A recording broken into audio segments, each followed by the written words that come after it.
Assalamualaikum warahmatullahi wabarakatuh.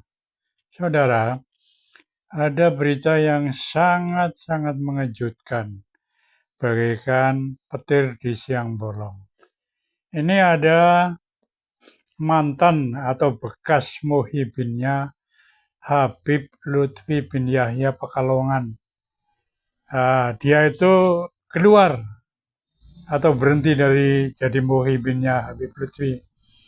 Dan dia bercerita bahwa Habib Lutfi bin Yahya Pekalongan berencana membuat makam palsu sekitar 6.000 makam palsu.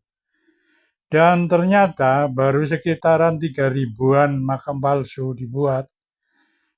Keburu ketahuan masyarakat. Dan menjadi ribut, menjadi ramai.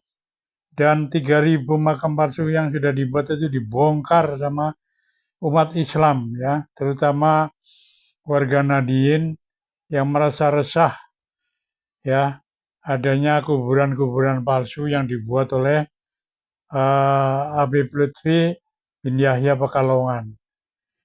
Kiranya Allah masih melindungi kita semua, ya.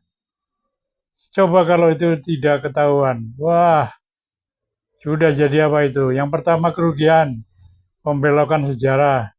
Yang kedua, klaim bahwa kaum Balawi sudah ada dari sejak dulu sebelum Indonesia merdeka. Yang ketiga, uang hasil kotak jariah masuknya ke Lutfi bin Yahya semua itu. Kata orang, setiap tahunnya itu orang yang menjaga kuburan palsu bisa setor sekitar 5 karung uang. Coba bayangkan betapa jahatnya, ya. Sebelum melanjutkan cerita ini perlu saya ingatkan dulu, jangan lupa subscribe karena subscribe itu gratis malah berpahala. Oke, kita mulai.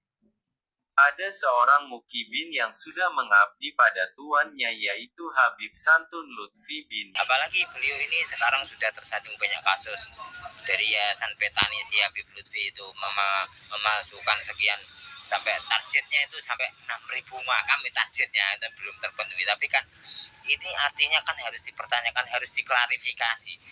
Tidak bisa dilanggar bahwa manusia punya hak. Untuk apa saya ikut habaib kalau saya tersiksa, disalah-salahin melulu, gak ada benarnya. Loh, saya ini hidup di dunia mau cari bahagia, bukan bahagia yang merusak kebahagiaan orang lain. Bahagia untuk diri saya sendiri itu kan hak hakiki saya sebagai hambanya Allah. Maka saya waktu itu, tapi saya ini juga hambamu ya Allah, saya butuh bahagia. Apakah surga itu begitu mahal harus saya tebus dengan penderitaan di dunia? Tidak. Saya yakin, saya nggak masuk logis saya bahwa saya harus membeli kebahagiaan akhirat dengan penderitaan dunia. Tidak. Allah tidak seperti itu. Allah tidak mungkin menyuruh kita menderita hanya untuk kebahagiaan di akhirat. Tidak. Allah itu menyuruh kita bahagia di dunia dan bahagia di akhirat. Ya, selama bertahun-tahun kumpul dengan beliau ya sangat baik. Beliau tuh nggak sama pengamatan saya itu. Dari dulu terhadap dia, saya bertahun-tahun kumpul dia sama, tidak sama. Apalagi dibandingkan dengan Bib Bahar, Taufik Assegaf, Rizik, ya jauh banget. Bahkan kalau maaf jujur saja, saya bandingkan dengan orang sekaliber Lutfi bin Yahya saja. Saya kan juga lama kenal beliau, walaupun dari jauh mandang, mendengar percakapan. Saya sempat 2 kali ke dalamnya Habib Lutfi bersama Bib Thohir, karena Bib Thohir punya tiket khusus. Itu jadi kalau kita perjalanan dari Jakarta gitu bermobil, satu mobil gitu, telepon Bib, karena mau mampir di rumah Habib, di rumah enggak? Oh di rumah Bib, mampir ya, bener ya, ditunggu ya. Terus kita ngobrol. Tapi dari kesan-kesan saya itu nggak ada chemistry gitu sama Bib, nggak ada chemistry. Ya nggak tahu kenapa. Tapi sama guru saya ada chemistry luar biasa. Bahkan saya tangisi beliau ketika beliau itu sebilang gitu. Karena saya ngalamin sendiri, beliau itu lain banget. Beliau itu walaupun alumni Hadramut gitu, tapi beliau itu tetap aja pakai baju koko dan sarung. nggak pernah nampakkan pakai gamis, pakai jubah, nggak gitu, apalagi pakai surban, nggak pakai peci biasa, nggak kayak teman-temannya gitu. Dan dia selama saya kenal bertahun-tahun itu boro-boro morotin Muhibin, dia bahkan sering berkorban untuk Muhibin, itu hebatnya.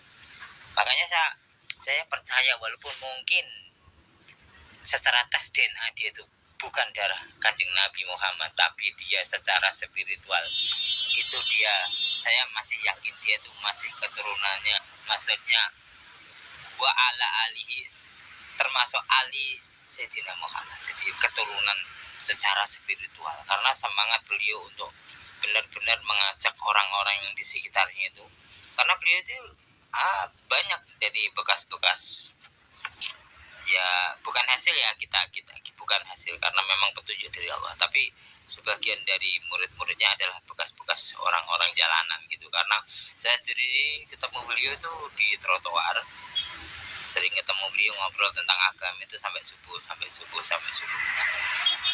gitu. Jadi beliau itu waktu itu menyamar dalam tanda kutip untuk menjadi penjual lesehan gitu, teh poci di Semarang gitu.